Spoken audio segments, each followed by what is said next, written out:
Hello, I hope that you're doing well. I said that I'd do a sketchbook video, so here we are.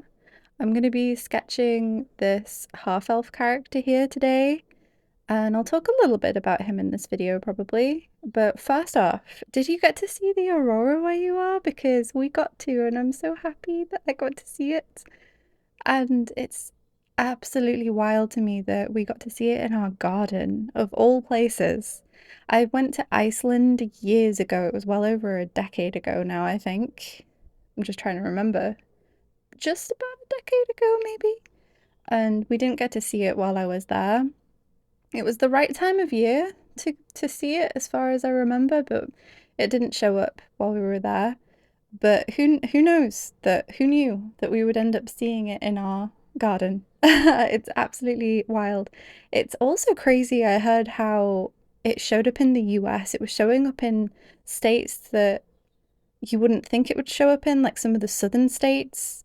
But then some of the northern states, like Michigan, just weren't really seeing it at all as well. So it was a very odd evening, I think, for a lot of people in the northern hemisphere during that evening. But over here it was pink, and it was really a lot of pink and purple and then a little bit of green. And it was absolutely beautiful, and it was so inspiring. I got pictures that oh, it really, really makes me want to paint them, and I might end up painting them, but I have no idea how I would paint them at the same time. But it's very inspiring anyway. I might do like a character or something based off the colors of the aurora. Maybe that's a way of dipping my toes into painting based on the experience. But anyway, I heard that there's the possibility that it's going to be visible again soon, either in a week or in 2 weeks. So if you didn't manage to see it last time and you're in the Northern Hemisphere, I wish you the best of luck this time, and I hope that you get to see it. Let's get back to the drawing for now, though. I'm working in a Royal Talens Art Creation sketchbook for this, which is one of my favorites for dry media sketching, and it has been for a couple years now. I did a review on it a while ago, I can't remember how long ago now, but I went over all the different mediums that you can use in it and what they look like, what its strengths, what its weaknesses are, and things like that, and a bunch of different artists that use it that you can check out. But right now, it is usually one of the sketchbooks that's always in rotation for me because I like using multiple sketchbooks at once.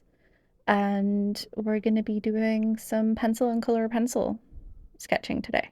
I started off with a loose-ish, it's not really that loose, pencil sketch, just using a mechanical pencil, and then I lightened it, and now I'm kind of doing line art, but in color pencil.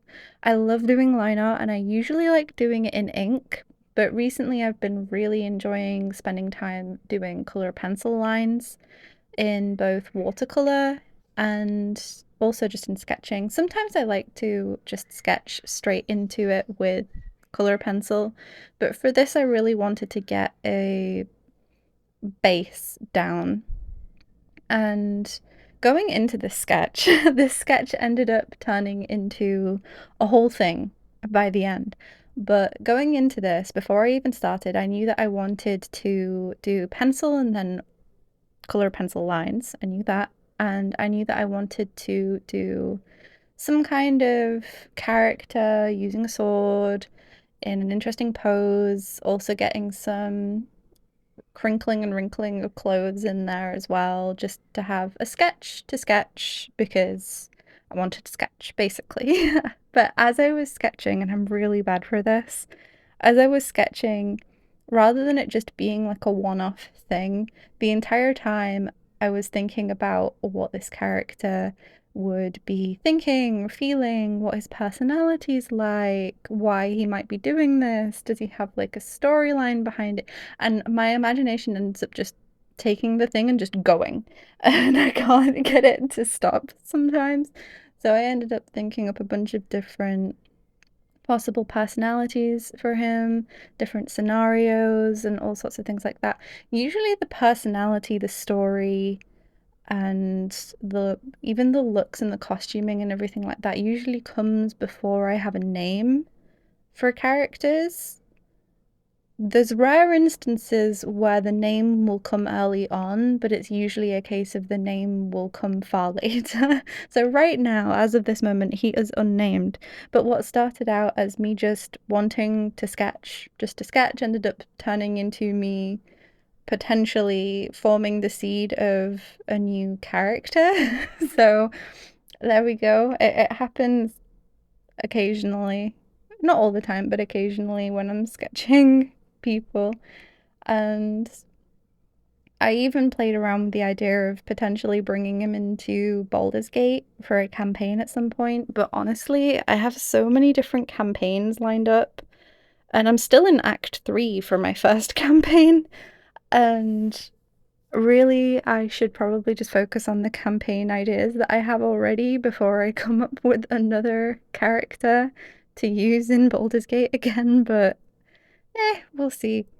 I'm pretty sure I'm pretty set on doing a Dark Urge run next once I've completed this campaign. And my current campaign is a Fey Warlock who I will probably be sketching and or painting some point soon. I'm a little nervous to paint her, to be honest, because her in my mind, like, her story is still constantly ever evolving, and I don't want to this is an odd thing. I don't want to paint her until I've done more of Act 3. It's a very weird feeling, but yeah, I might sketch her a little bit, but I kind of want to this is it. I want to like sort of commemorate the end of Act 3 by painting her, if that makes sense. That's the kind of urge I have anyway. A not so dark urge, a creative urge, if you will.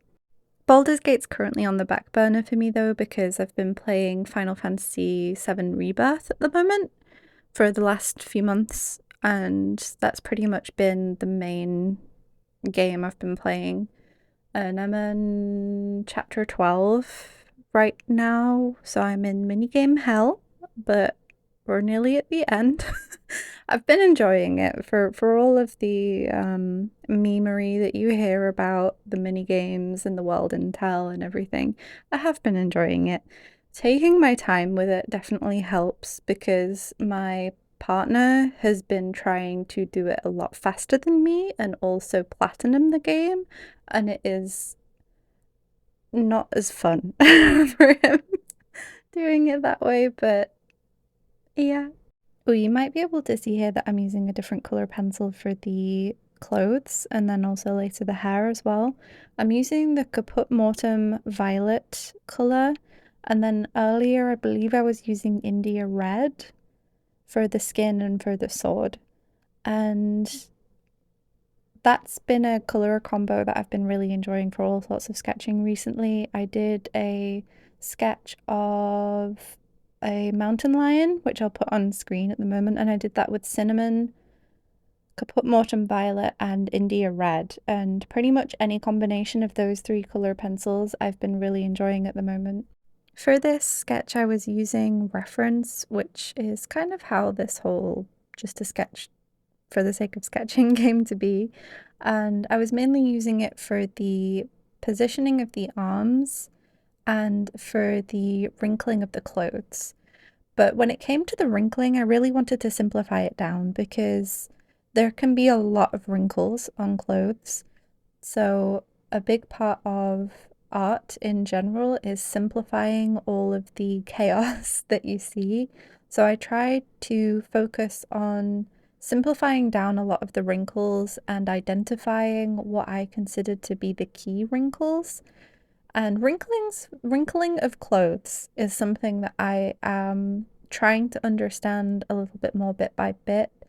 And as I obviously study more, learn from reference, and so on and so forth, and practice, I will get a better and better understanding of it so that I can then take that and apply it and also understand clothes better from imagination as well as from life and from reference.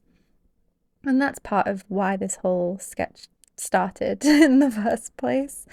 And I'm pretty happy with how I simplified the wrinkles in the clothes for this. I feel like I got enough of the intensity of the wrinkles in, especially in the arm that's further back, and then simplified down the major crinkles and wrinkles in the arm that's closer to the front. And I'm pretty happy with how I did that.